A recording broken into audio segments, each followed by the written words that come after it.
कोणतीही कंपनी आपल्याला खंडणी देणार नाही. जो अडवाईल त्याला आडवा करा. विष्णू साठे तुम्हाला मदत करेल. वाल्मी कराडच्या सुदर्शन घुलेला सूचना. सीआयडीच्या आरोपपत्रात स्पष्ट उल्लेख.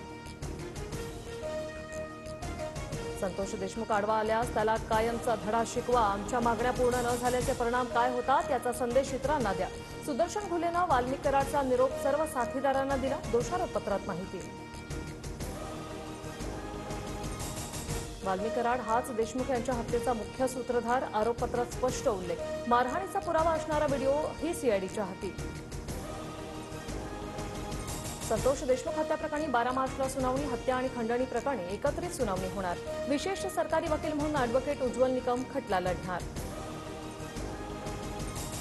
आज गोपनीय साक्षीदारांमुळे आरोपी वाल्मी कराडच्या अडचणी वाढल्या. कराडचे 3 आयफोनही बीड पोलिसांकडून जप्त.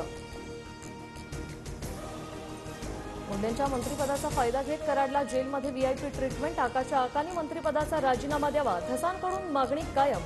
तर सोमवारपर्यंत धनंजय मुंडेंचा राजीनामा घेतला नाही तर आम्ही पेटून उठू. दवान यांचा जाहीर इशारा. इंद्रजीत सावंत धमकी प्रकरणात प्रशांत कोरटकरला 11 मार्चपर्यंत अंतरिम दिलासा. कोरटकरला सध्या अटक न करण्याचे कोल्हापूर कोर्टाचे निर्देश.